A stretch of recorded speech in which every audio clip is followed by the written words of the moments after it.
¿Qué tal? ¿Cómo están amigos y amigas de esta comunidad? Como siempre un gusto, como siempre un placer. Estamos muy atentos, por supuesto, a todo lo que está sucediendo, no solamente en México, sino también en otras partes de nuestro planeta y particularmente en lo que es el sur global, lo que es América Latina. Y en ese marco, ¿qué es lo que está ocurriendo en Ecuador? En Ecuador, en donde tan solo el día de hoy han trascendido informaciones respecto a dos explosiones, por ejemplo, llega aquí a la prensa mexicana, en Puentes, precisamente aquella nación, se atribuye a grupos criminales, se habló de un atentado en contra de Novoa, pero sobre todo se ha comenzado a hablar también de represión, se ha comenzado también a evidenciar videos a través de X, represión por parte del gobierno ecuatoriano. ¿Qué es lo que pasa, en pocas palabras, en Sudamérica? ¿Qué es lo que pasa en Ecuador? Voy con este gran periodista, mi querido Hugo Godoy, a quien saludo con muchísimo gusto y como siempre, Hugo, feliz uno de recibirte en esta comunidad. ¿Cómo estás? Mi querido Jesús, muchas gracias por la oportunidad de poder hablar de lo que está pasando en este momento en mi país, en donde estoy residiendo actualmente con mi familia y también comentarte más o menos de qué es lo que está ocurriendo en este país y este fenómeno, ¿no? De la represión de un gobierno que empieza en un segundo momento, pero que está demostrando un autoritarismo pocas veces visto. Comencemos por el principio, que Hugo, por qué está reprimiendo el gobierno de Noboa? ¿Qué es lo que busca evitar que se sepa, que se conozca? Mira, ya la represión vino el año pasado. Noboa tuvo un momento de desgaste, si se puede decir, previo a esta segunda oportunidad de ser reelecto. En ese tiempo ya hubo una muestra de represión, de agresividad. Recuerda tú que hace más de un año incluso el presidente ordenó atacar militarmente la Embajada de México en Quito. Y ahí tú podías ver visos de un autoritarismo, ¿no? De personajes que no tienen ningún temor, ninguna dificultad en ofrecer agresión, violencia y armas. Y en ese tiempo, pues como ese dicho, ¿no? Vinieron por la Embajada de México y como no era mi casa, pues no me quejé. Como era Jorge Glass de un partido político, un preso, pues un perseguido político y no era mi pariente, pues no me quejé. Ahora pues están viniendo por las comunidades, por los reporteros, por los investigadores. Entonces ha venido un proceso de desgaste de confianza en la población. La población, alguna parte de la población le creía, en mi criterio personal, a lo que estamos viviendo en el Ecuador es una dictadura desde el 13 de abril en la que se da el proceso de segunda vuelta electoral. Tal vez en febrero, ya 10 de febrero, probablemente había una manipulación también electoral. Yo fui uno de los que más levantó la voz sobre ese tema en Ecuador. Pero bueno, el 13 de abril se santifica, se legaliza un proceso electoral que yo creo que tenía muchas observaciones, por decirlo menos. Juramenta el 24 de mayo Noboa como presidente y desde ese momento empieza a haber una campaña agresiva contra la oposición de su gobierno, muy, muy, muy agresiva, tanto a los políticos como a los medios de comunicación. Los que puede los compra porque también a través, no sabemos bien de dónde sale tanto dinero, que es un multimillonario, ha comprado varios medios de comunicación, o sea, canales, radios, medios independientes de Internet, opinadores, los ha comprado y pues hay una pequeña disidencia. En medio de esa disidencia también decide tomar algunas decisiones negativas para la población, entre ellos perdonarse 100 millones de dólares él, su familia y otros grupos empresariales, como una especie de jubileo de impuestos y otras medidas adicionales. Ha habido escándalos de muertes de criaturas, de niñas y de niños en hospitales en el Ecuador por falta de medicamentos. Y la cereza del pastel fue hace más o menos un mes incrementar el precio del combustible, del diésel o del diésel acá en el Ecuador, lo cual obviamente levantó mucho la protesta de los grupos de producción y de transporte de alimentos. El de los transportistas de personas, pues llegaron a un arreglo, una especie de acuerdo, les está dando una compensación monetaria por un periodo de tiempo determinado. Al principio fueron 4 meses, se extendió más o menos hasta 6, 7 meses.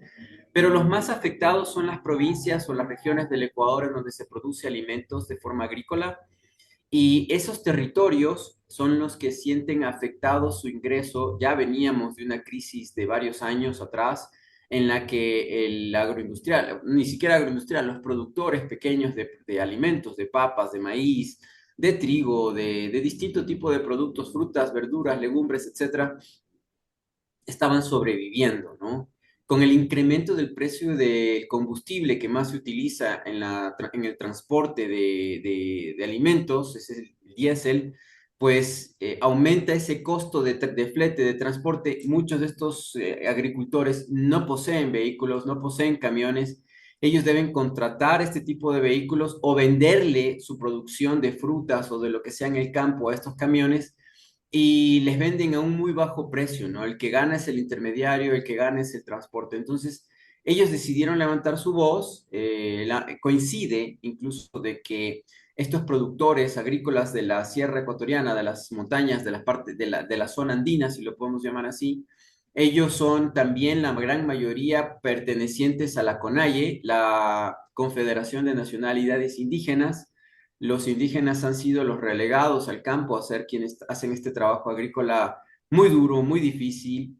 Y como no hay ingreso, ya no se ve un futuro por los costos de producción, pues salieron a protestar, salieron a decirle al gobierno, necesitamos que haya una solución, que el diésel que el precio se congele, se mantenga, ¿no? El gobierno dijo de Daniel Noboa dijo, no, no voy a retroceder, primero muerto y segundo, los voy a sacar de sus territorios si es que ustedes intentan sacarme a mí, ¿no? Como decir, como presidente, yo prefiero morir y expulsarlos de sus tierras ancestrales. Consideremos que indígena se diría más o menos, son los nativos ecuatorianos, son los autóctonos, son los originarios.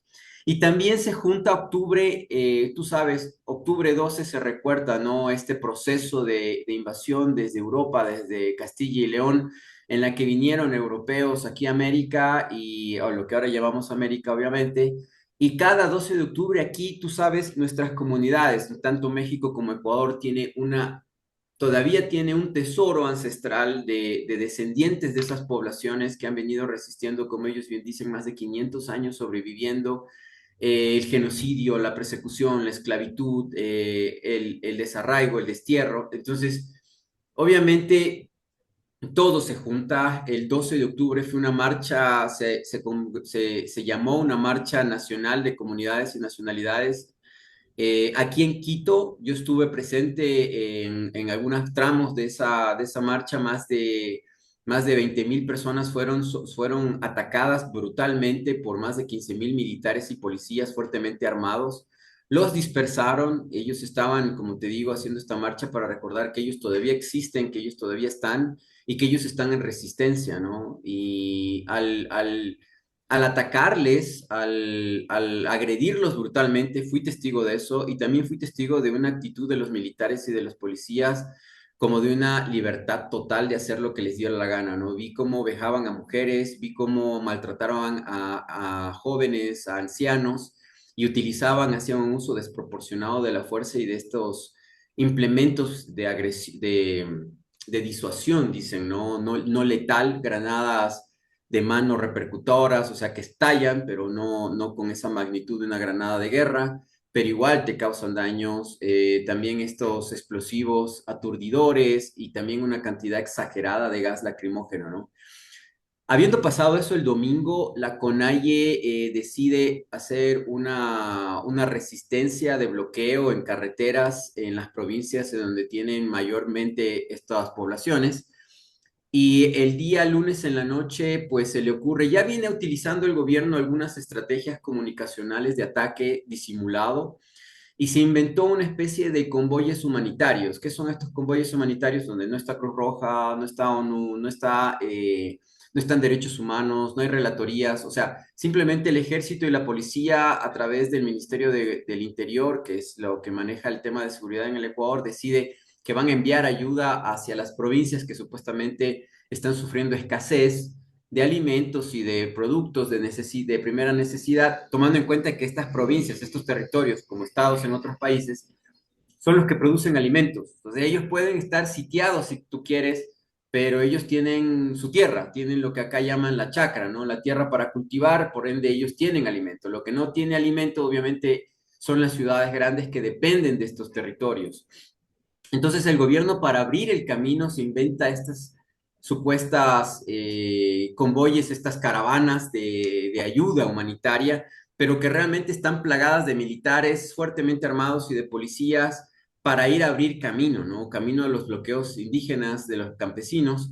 Y claro, se chocaron los dos lados el día martes que quisieron ingresar a la provincia en donde existe la mayor concentración de indígenas ya desde hace varias semanas, donde ya había incluso muertos, ha habido ya de alguna manera represión con víctimas letales.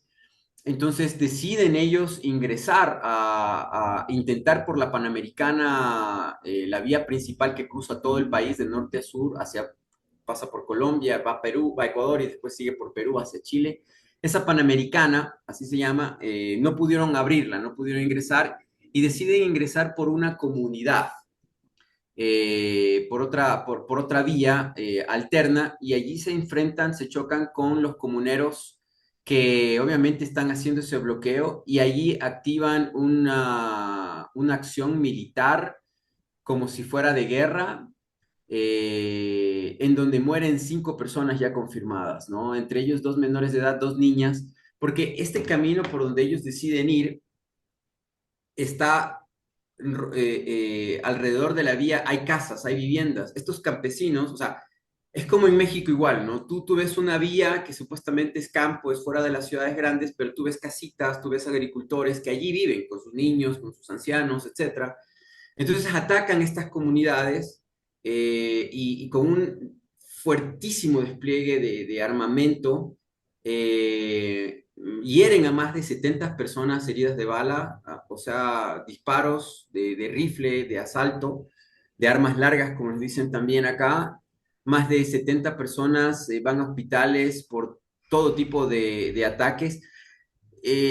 Los voluntarios que trataron de auxiliar a estas personas y hicieron videos mencionando que en los hospitales que son pequeños no había suficiente insumo médico para atenderles, para tratar de salvarles la vida.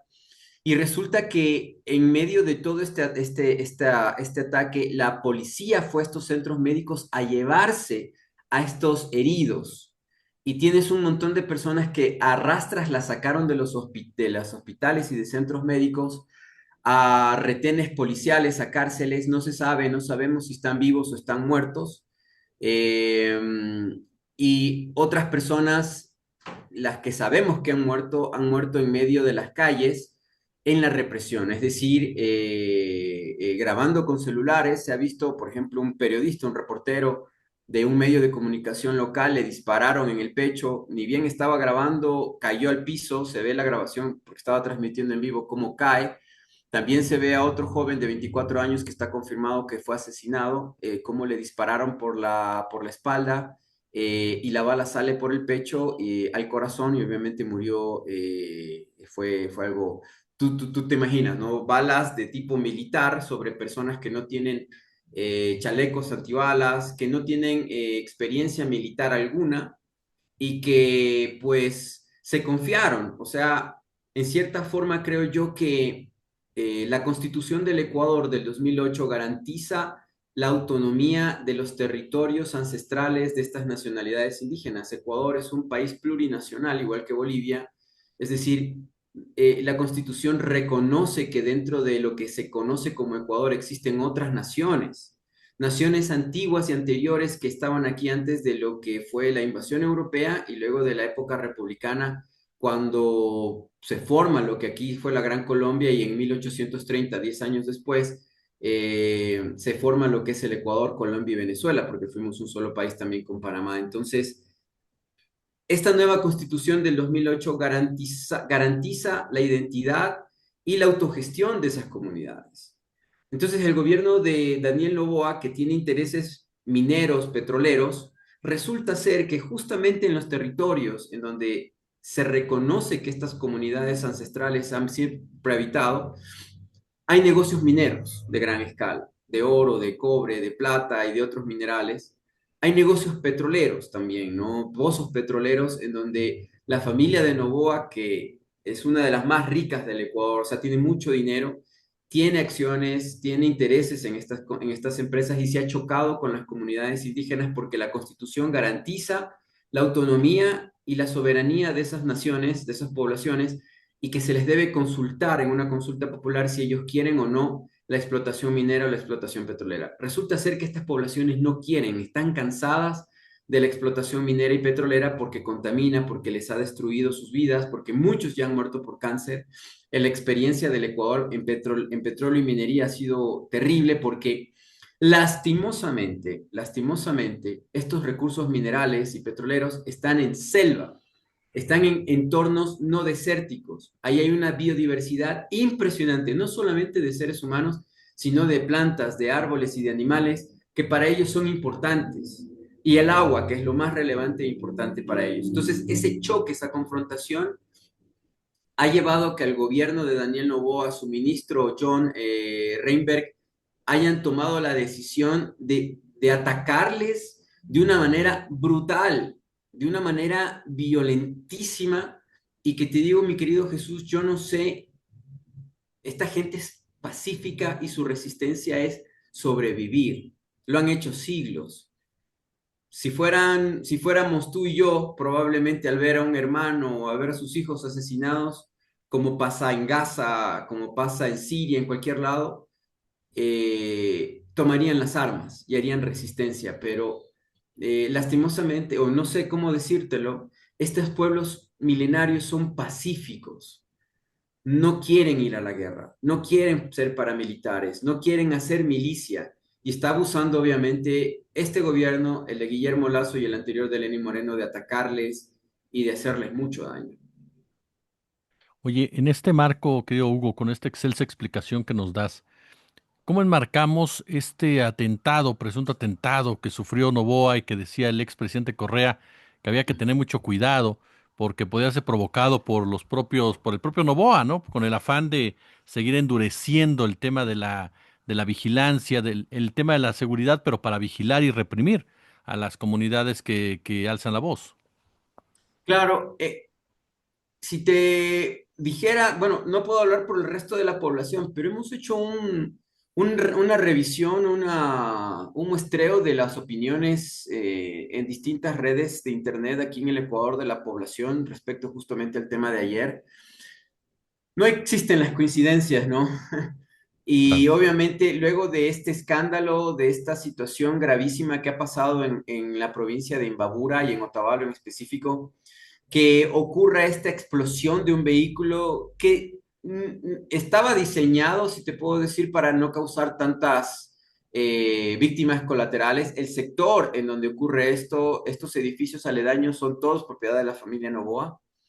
Imagínate tú que el edificio, el centro comercial que se llama Mall del Sol, es del ex esposo de la tía de Daniel Noboa, la mujer más rica de Ecuador, el centro comercial Mall del Sol. El hotel de al frente, el Hotel Sheraton, es de la señora.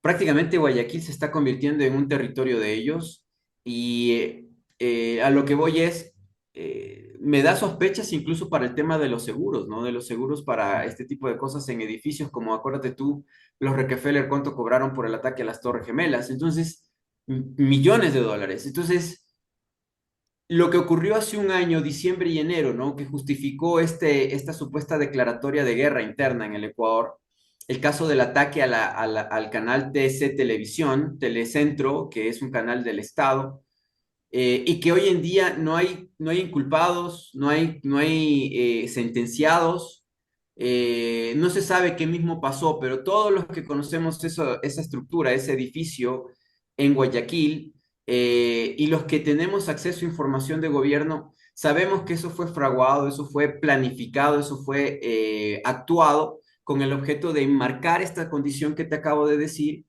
y que ahora se revela realmente cuál es el objetivo. El objetivo es implementar en el país una palestinización de las comunidades que están protestando para evitar la explotación minera, la explotación turística también, si lo quieres llamar así, porque la esposa de Daniel tuvo un problema serio el año pasado, Lavinia Balbonesi, con el presidente de la Asamblea del Congreso del Ecuador, la familia Olsen, tenían intereses en construir un hotel en una comuna indígena también en la costa del Ecuador, en Santa Elena, en la playa, y los comuneros también se enfrentaron a ellos.